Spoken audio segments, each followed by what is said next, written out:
morning or good afternoon, everyone, depending where you're located. Thanks for joining us today for our first annual STEM Day event here at the Forbes School of Business and Technology. My name is Dr. Ken Edick, the Associate Dean for Technology Studies here at the Forbes School of Business and Technology. We're going to use the next half hour or so to introduce the STEM programs currently available in the school. We'll hear from the chairs that have active programs underway. Besides the programs you'll hear about today, we've received approval to offer 3 additional STEM programs shortly. Please keep an eye on the Ashford online catalog for the specifics. We can't go into details just yet, but be on the lookout for a Bachelor of Science in Cyber and Data Security Technology, as well as a Bachelor of Science in Web and Mobile App Technology. Later in the year, we expect to see a Master of Science in Technology Management intended for those with an undergraduate degree in a STEM-related field. It's my pleasure now to introduce our 4 panelists for today. We're going to address your questions at the end, so please be so kind as to enter them into the chat box as you think of them. I'm going to ask Kate Johnson to give us a hand reading those questions later on. Our first panelist is going to be Dr. Nazila Safavi, Chair of the BS in Information Technology Program. Next up will be Dr. Karen Ivey. Karen's an Associate Dean in the Forbes School of Business and Technology and the Acting Chair in the BS in Information Systems Program. We'll then visit with Dr. Amjad Al-Khalani, Chair of the BS in Computer Software Technology Program, followed by Dr. Stephanie Young-Gonzaga, Chair of the Masters in Information Systems Management Program. So let's get started with Nazila. Nazila, can you please tell us a little bit about yourself and your program in general? Hello, of course. Thanks, Ken. I'd like to welcome everyone to our first annual STEM Day here at Forbes School of Business and Technology. My name is Dr. Nazila Safavi, and my role here at Forbes is Program Chair to Bachelor of Science in Information Technology, the BSIT, in addition to my teaching role as an Associate Professor in this school. This program that actually lately launched this past February, as you all know, with these rapid advances in technology in a continuously expanding globalized market, more than ever, organizations are in need of state-of-the-art technology and therefore require competent IT professionals who can enable those requirements. So this Bachelor of Science in Information Technology degree, it incorporates technology proficiencies along with the business enterprise insight that is required in today's workplace. The degree program intends to create a strong basis in business practice to not only understand the big impact of information technology in organizations today, but also develop contemporary solutions for today's problems that enterprises face. This program has been designed with the proficiencies organizations require today and therefore offers a strong combination of practical business, organizational, technical, as well as interpersonal skills for those professionals to apply new ideas and skills to create the most modern products and features. This program encompasses much cloud technologies and DevOps methodologies in the courses. The course competencies are aligned with ones of some of the most leading IT organizations like CompTIA, and therefore prepares our learners to accumulate as many valuable certifications as they aim to achieve throughout the process towards completion of their degree. Thank you, Ken. Thank you, Nazila. Nazila, can you tell us some of the types of careers that students are prepared for when they complete this program? Yes, of course. This degree prepares students for careers in areas of system development, network and cloud technology professionals, information assurance and security expert, project managers, DevOps practitioners, and so on. The list is very long. So, but these are basically some of the very most important and top careers that are currently very much in need by the organizations today. Good. Some real general background for lots of different career fields. Absolutely, absolutely. A lot of times we find students afraid to enter into technology programs because they're not really that excited about math or haven't done well with math in the past. What kind of advanced math is used or required for this program?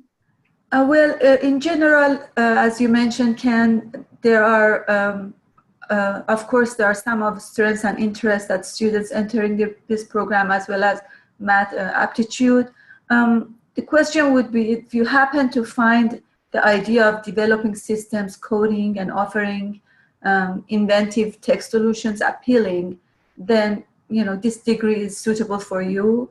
Of course, the question would be, what would be some of the finest ways to succeed in this?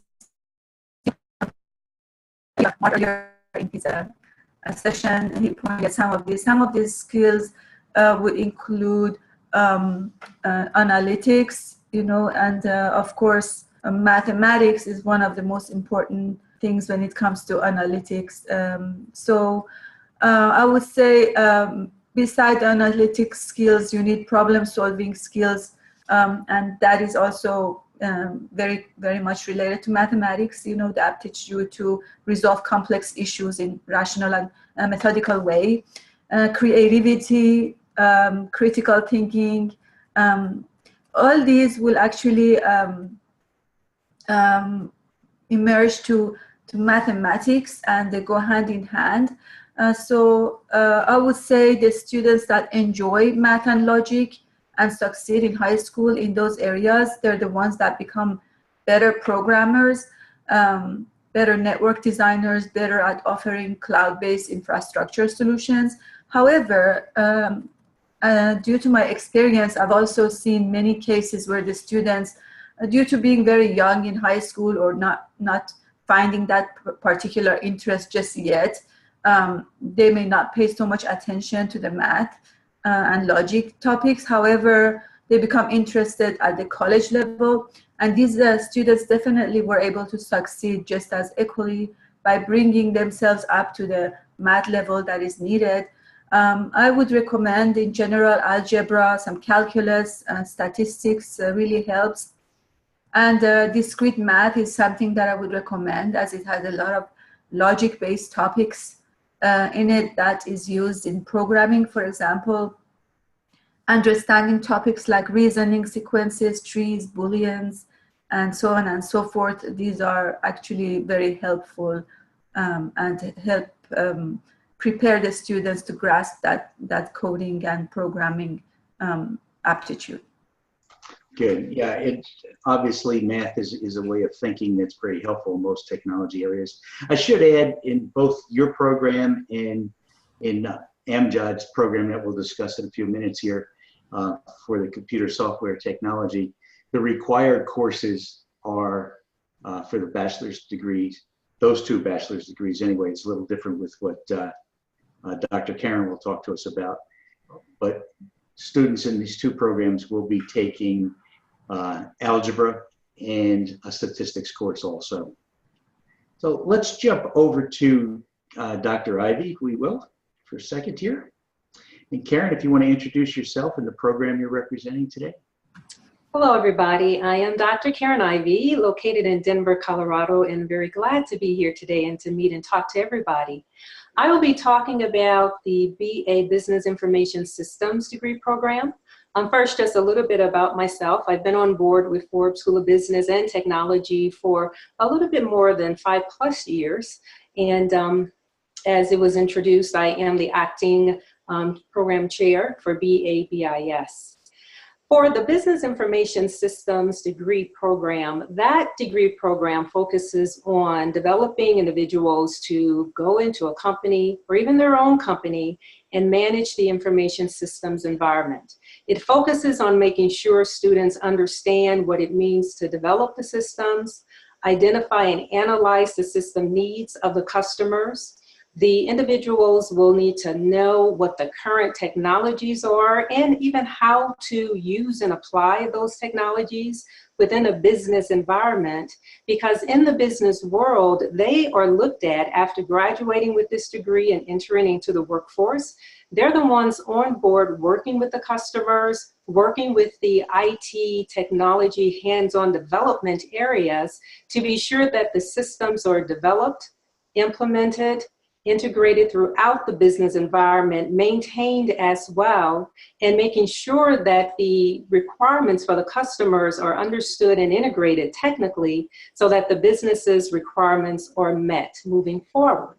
It's a very, very interesting degree program because it entails understanding business as well as managing business requirements and understanding technology and the technical side of things as well. They both come together in this degree program. We consider managing information systems at a higher level tier, where you are managing both requirements of the customer as well as the technical needs of the customer indeed as well. So when we think about some of the courses that are included and some of the topics that are included when individuals study within this degree program, from a technical standpoint, that does include programming. They actually do hands-on development programming within the degree program.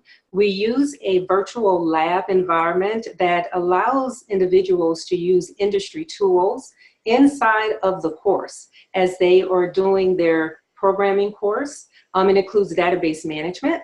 As they are developing databases, they actually develop that infrastructure within the course, telecommunications, as well as computer literacy and understanding the basics of the information technology environment. But then the courses go on and they include technical planning, where the project management comes in. Individuals will need to know and understand how to manage projects, as well as financial. One of the questions that Ken is asking is about the math preparation for this particular degree program. The types of financial courses includes microeconomics, statistics for managers as well, and principles of accounting. And so mathematic preparation in order to be well prepared to manage those courses, basically in the real work world, you're managing the IT budgets and you're identifying what the costs are to develop systems as well as the long-term benefits to the customer for those technology enhancements that are implemented within the area. And then, of course, our capstone includes developing an IT strategic plan for a business. So as students go through this degree program, they are well equipped in merging the two, business requirements and information technologies, to meet the customer's requirements within the work environment. To talk about some typical types of positions that individuals step into after graduating through this degree program, that includes a computer systems analyst. That person, as well as a business analyst, that person is that go-between between the customer and the hands-on IT technical development environments, because the person, again, will go into the organization, understand the customer's needs, and merge the IT technical requirements to meet their needs. Also, a network and computer system administrator, a computer support specialist, a database administrator. I mentioned the database courses that the individual will take in this degree program, computer applications developer, as well as a network architecture, or also an IT manager. So those completing this degree program, we have tons of individuals, students going through the degree program who may be already in the IT industry, but they want to step into management, and they will go through this degree program as well. Some of the highlights that I like to speak about with this degree program, we focus on making sure that IT competencies that are required in the industry are taught within the degree program. We use an IT competencies model to map our courses in the assignments and activities students complete within the course to what the industry is looking for from a competency standpoint, so that when students go through this degree program, they understand technically, business standpoint, the competencies that they pick up, which map directly to those job requisitions that they're going for when they apply within the industry. And we also are very excited on what differentiates this degree program from other universities with our hands-on virtual lab, where students are getting hands-on experience in using industry tools. And it's very, very exciting. And so that's, in a nutshell, the BA Business Information Systems degree program. Thanks very much, Karen. It's a good point that you mentioned on the competencies. I should mention that for all of the degree programs that we're talking about here today, those competencies have been mapped, so we have a real good idea how the degrees stack up against what the employers are looking for. Yes, that is very, very important. Karen, both yours and the Zila's program have the word information in the titles. And what I hear a lot in your discussion, I heard a lot the word business coming up. Do you see that as the differentiation between the two programs? As far as information and the focus on business? No. The IT versus information systems. No, the difference between the two programs, if you recall, I emphasize a lot in the BA Business Information Systems degree program. It merges the business environment and managing business requirements, as well as the technology that addresses those requirements. So in the BA BIS versus our tech programs, where individuals learn how to learn and apply specific technologies, or to develop with specific technologies. The BA Information Systems, individuals learn how to identify customer requirements, customer needs from a strategic planning standpoint, and they learn also hands-on programming, database management, telecommunications, but also how to apply those technologies to meet the customer's needs. And so the differentiation with this degree program is at that higher level, where it's not learning and applying technical applications and tools, but it's also merging those with the business requirements and strategically planning directions for the customer as well to meet the customer's needs. Great. That should really be helpful to some of our students that are trying to make a decision on which way to go. Yes. Very important. This degree program, a lot for individuals who want to go into those companies and help the organization to identify what their IT directions will be based on the needs of the customers. Beautiful. Thank you. Dr. Amjad Al-Kulani is up next. Amjad, would you please tell us a little about your program and touch on some of the things the others have talked about? Yeah, sure. Thank you, Dr. Kim. Hello, everyone. My name is Dr. Amjad Al-Kulani. I am the program chair for the Bachelor of Science in Computer Software Technology. I have over 6 years of experience teaching software development courses using various web and mobile technologies. And I do have over 12 years of industry experience as I held several technical positions with different software companies and government agencies. The Bachelor of Science in Computer Software Technology program develops knowledge and understanding of the software development lifecycle, including areas such as requirements gathering, design patterns, software development, software testing, and software project management. After finishing the major courses in this program, students will learn how to identify the software requirements that meet stakeholder specification. They will also learn how to design, implement, and deliver reliable and cost-effective software solutions that benefit businesses.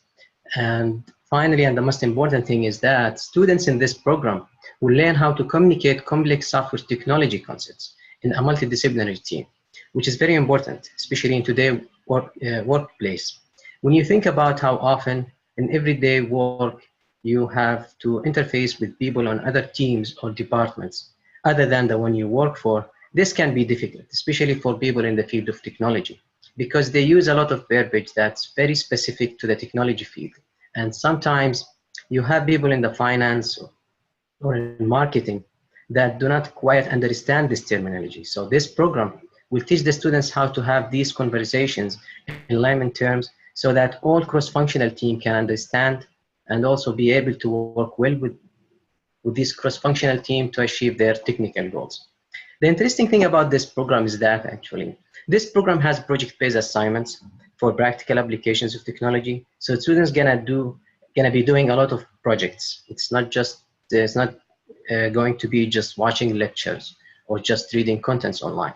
They're actually going to have to do projects that help them apply what they are learning and use the technology and the skills in a practical manner. Besides, at Ashford University, we have a dedicated degree program for computer software technology. At many other universities and schools, this is just a specialization.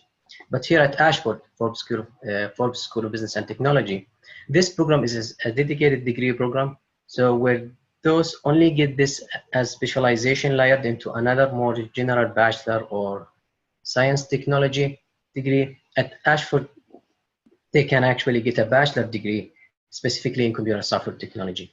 Another unique aspect of this degree program is that students are going to learn how to integrate technology skills with businesses and enterprise skills.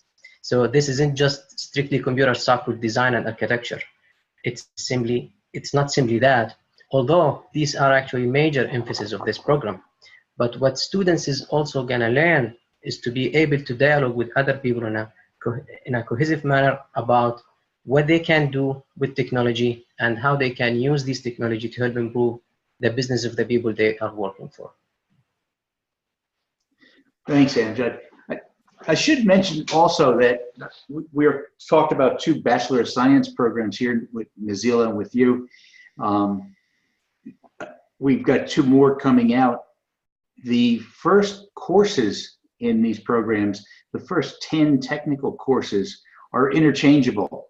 So if someone should start, for example, in the Bachelor of Science Information Technology and later decide that they want to jump over to more of a software emphasis, until you get to that last 6 courses that determine your final major, you can do that without losing any credit. So if students out there, potential students out there are listening to this and doesn't know where to start anywhere, because those first 10 technical courses are the same and are interchangeable.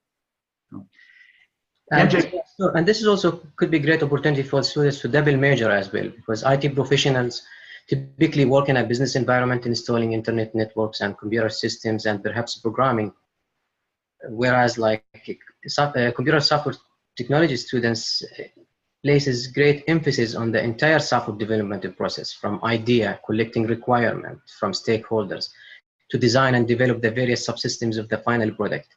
It also applies more specific practice to help ensure that products are reliable and safe. Amjad, in both Nazila's program and in your programs, some of the courses use an interactive textbook. Could you tell us something about those? Yeah, actually, we have a certain number of core courses. They use zyBooks, which has actually very interactive assignments that students can really use and make benefit of. CBT 200 programming Introduction to Programming. This is one of the courses that uses one of the zyBook courses, and also INT 100 also uses one of the zyBook, these interactive learning resources. Great. I'm going to just put that up for everybody in the chat here, the address for that. So I'll send it to, I don't know if I can send it to all panelists and attendees. And that's zyBooks with a Z, in case anybody's interested. These are quite helpful, I think. It's just zybooks.com. Anybody wants further information on that. Thanks very much. We'll come back to you during the question and answer period. Our next and final panelist this morning, this afternoon, depending again where you are, is Dr. Stephanie Young-Gonzaga. Steph, you want to introduce yourself? Hi, everyone. I'm Dr. Steph Young-Gonzaga, and I am the program chair for the Master of Information Systems Management program. I have over 20 years of background in IT in the financial sector, and for many of those years, I held positions in senior management, such as Senior Vice President of IT, as well as CIO, the Chief Information Officer. And while it was a lot of this experience that helped shape the MISM program.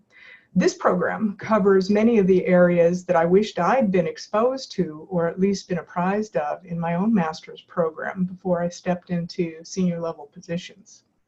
Let me give you some background on what the program is and who it's intended for.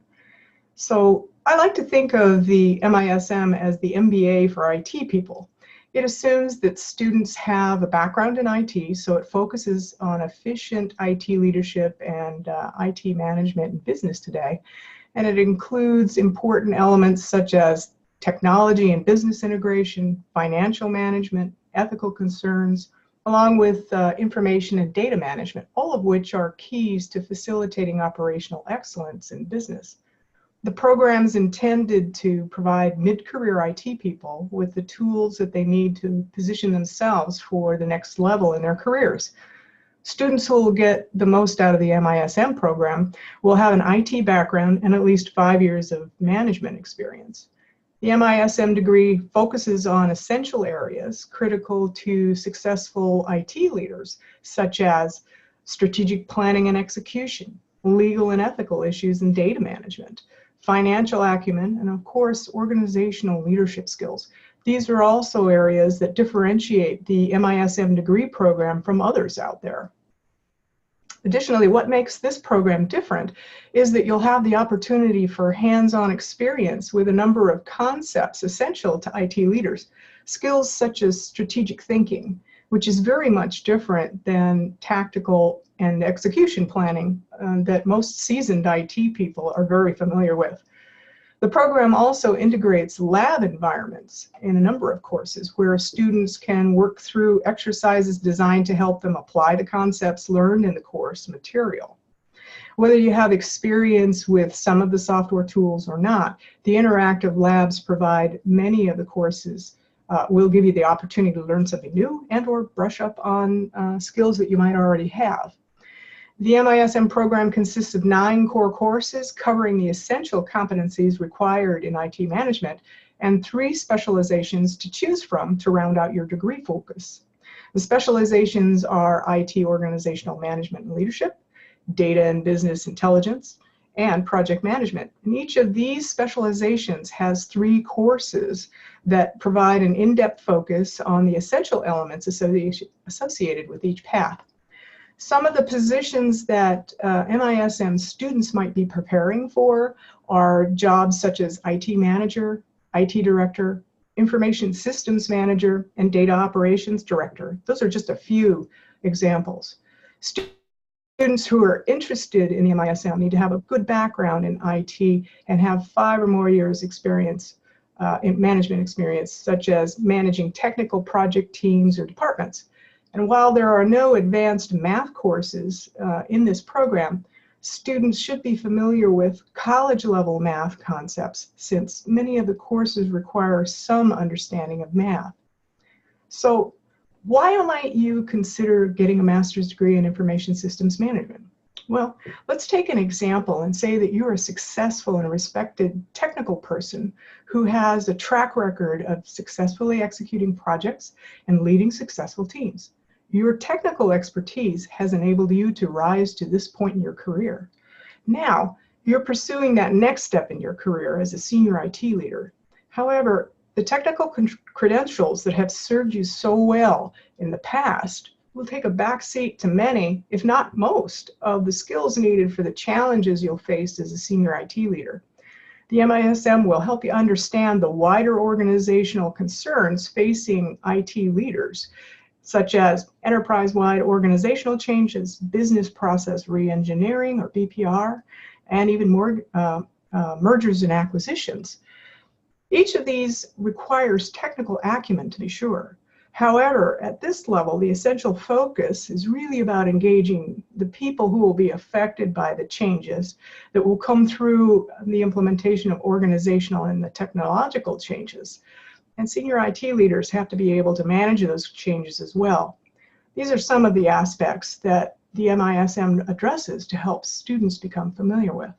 So to wrap up, the minimum requirements for admission to the program are an IT degree like any of those discussed by my colleagues here, or another degree with a significant work history of experience in IT.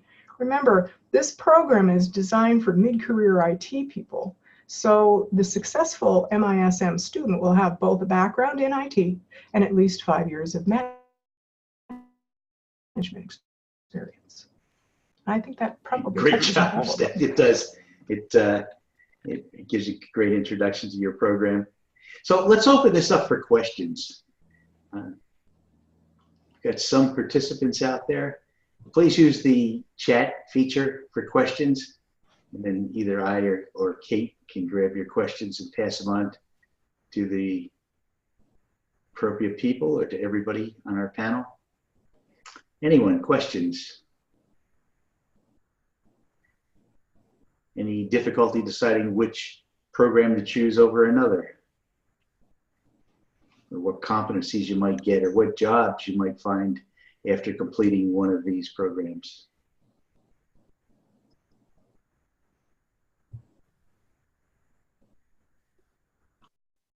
Okay.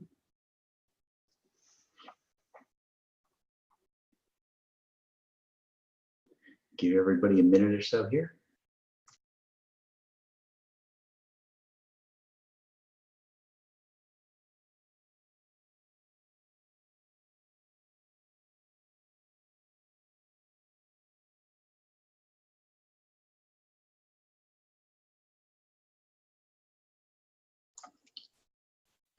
Well, I don't see any questions coming up.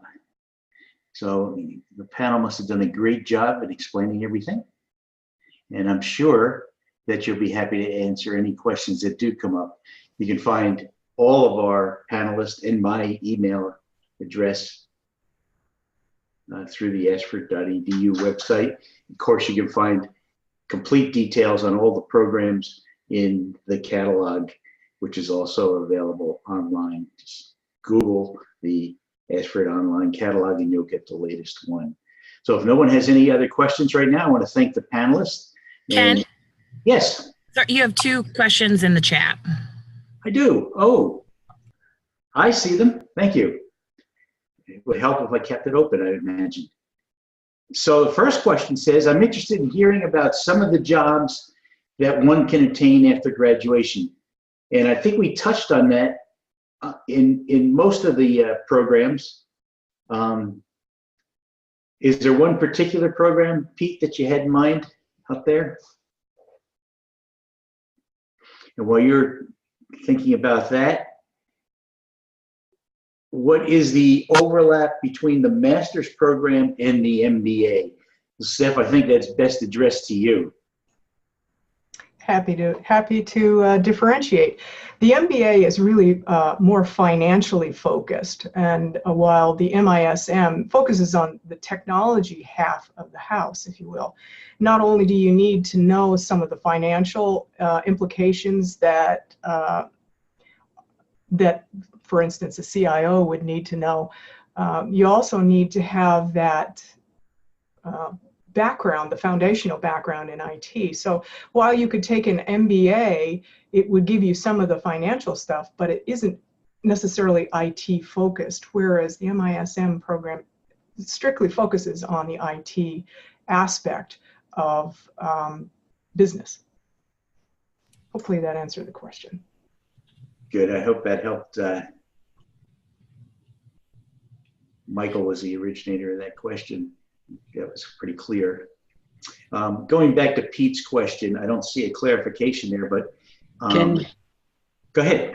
Yeah, if you don't mind, this is Amjad. I can just briefly talk about the computer software technology.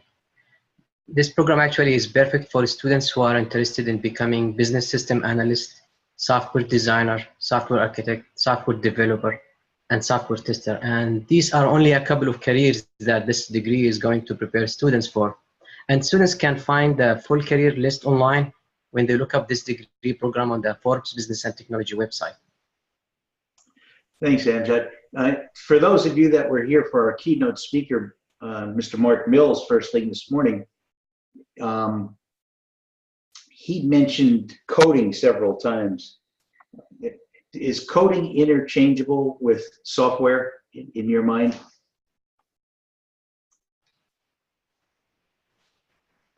Amjad, I'll direct that to you since your program's a software technology. Computer. Yeah, sure. In general, computer science actually taught under the programming actually taught under computer science, which covers the core concept and technologies involved with how to make computer do something. So learning to program a computer is essential, but computer programming is one of other many courses that computer science students should take. Whereas the software engineering and computer software technology, on the other hand, is more in developing a program and software to meet certain business requirements and specifications. So the software engineers are trained in all aspects of the software life cycle, from specification through analysis and design to testing and maintenance, and eventually evaluating the final product. So I hope this has answered part of your question, Ken. It does. I see another comment up here. It says, it seems the coding is geared towards business. Any thoughts on that? This is Karen. I actually wanted to chime in, especially as what Mark Mills, our keynote speaker, mentioned. And what he identified was everyone who's interested in going into the information technology industry may not be just interested in developing, be it coding that we use or software developer term. And what he meant by that is there are so many facets in the IT industry. As I mentioned, with the BA Business Information Systems degree program, individuals learn and train how to go in and actually identify the needs of the customer and merge it with the merge technology to meet those needs. That takes strategic planning from an IT standpoint, that takes financial acumen as well, that takes understanding and hands-on knowledge in the technology environment. But as Mark mentioned, there are so many facets that are so required in our evolving IT industry that yes, development is important as far as using those tools to do the hands-on development, be it coding or software applications development.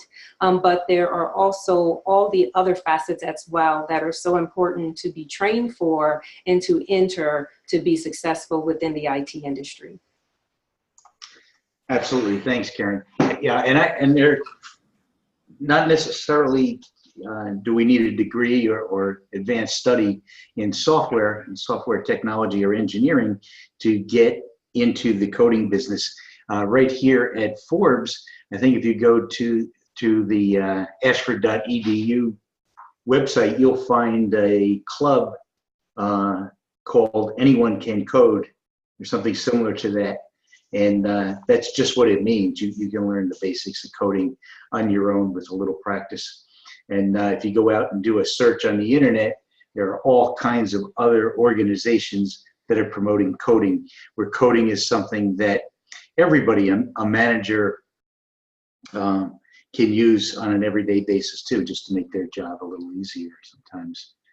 It's not all about coding. There is coding. Coding is important, but that doesn't mean that everyone who is in IT is a coder or needs to know how to code. It's understanding the basics and the functionality that computer code can provide your customer. Exactly, and that goes along with what Mark Mills was talking about this morning.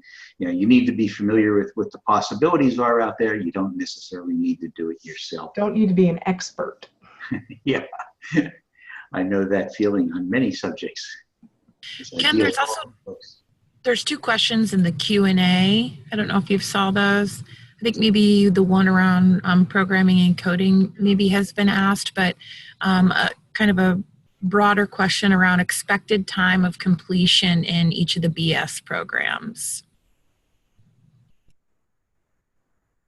Let me see if I can find that on the... I don't see the one on the completion. Let me scroll here. Well, I can go ahead and read it. Yeah, please do that. I don't see it. Yeah, how long is the expected time to complete each BS program?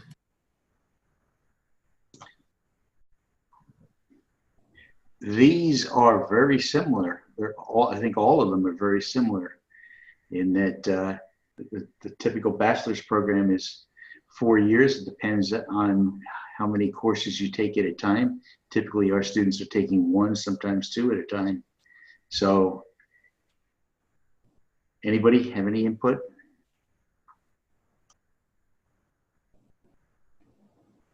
This is Karen. Just will echo, Ken, what you said, typically around a 4-year time frame. In our online environment, in our online modality, the pace that students take their courses is up to the student. There are so many students who will enter into their degree programs and they do a continuous roll very excitingly. As they are finishing the first course, they're signing up for the next course, and they continue on, taking slight breaks in between because they are so focused in gaining that knowledge and applying it. And the process with our courses, as well as each of our courses are designed in the degree programs.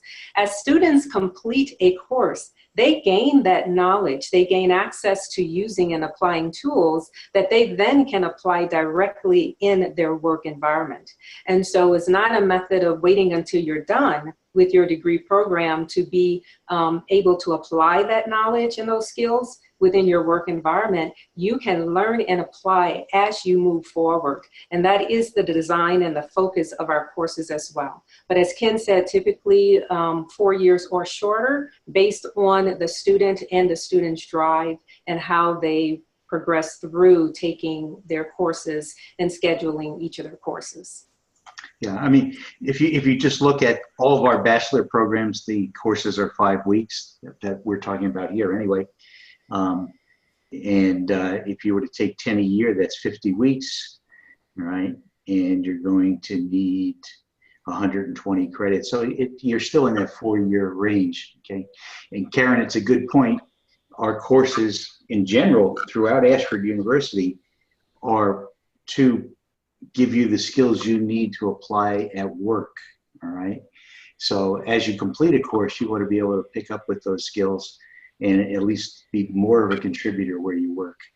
I always suggest that students let their employer know, and if you can, let your employer know first that you're taking a degree program.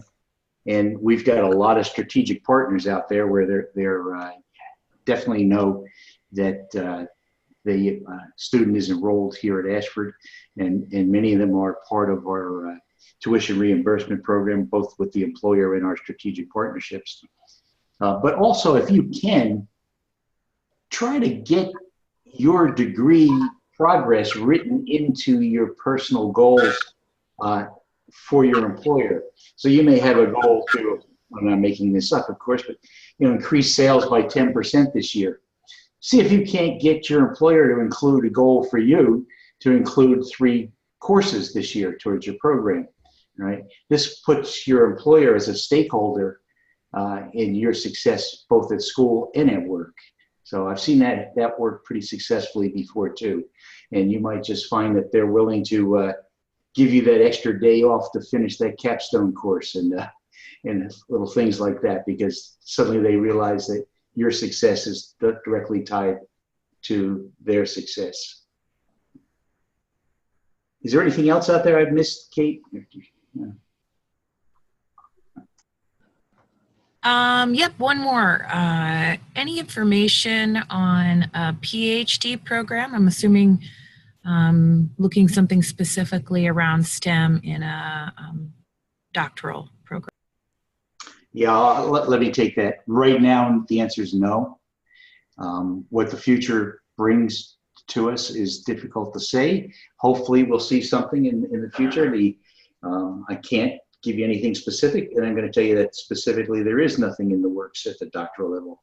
We are very happy to keep rolling out some new bachelor programs, and we're also looking at rolling out some STEM-related master science programs and maybe MA programs also. One thing that I can say is that with the integration of the University of Rockies, we have opened up a whole division that will be dedicated to doctoral studies, starting with the programs that are coming over from the University of Rockies. So that gives us the foundation to grow in the future.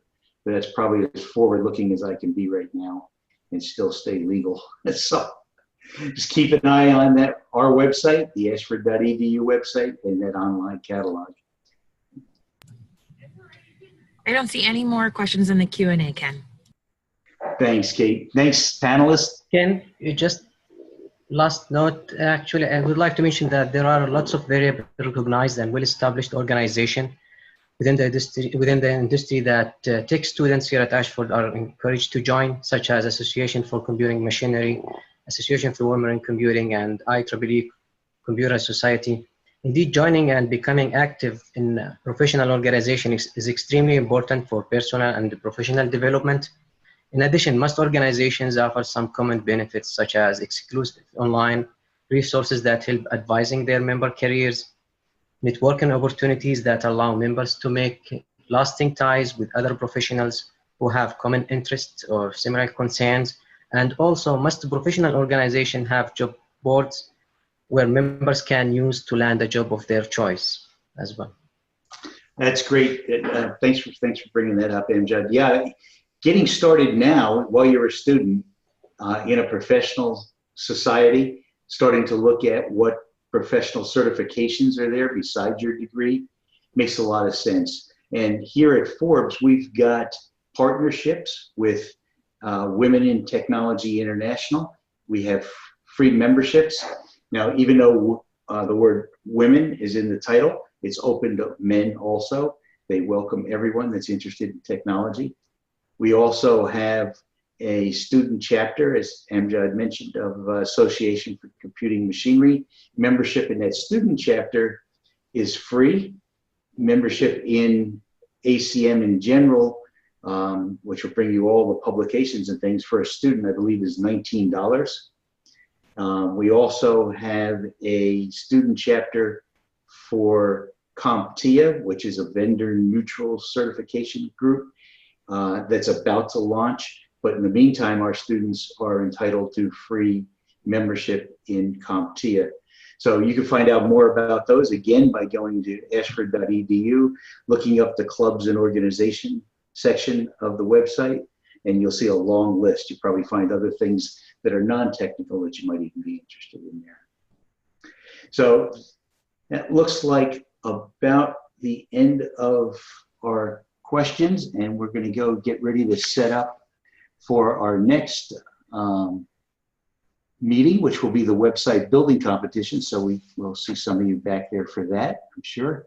We encourage everybody else to join us also, even if you are going to participate or not participate in it. You might learn something along the way. Thanks again to our panelists. Thanks, Kate, for your help as always. And thanks to all the participants that joined us today.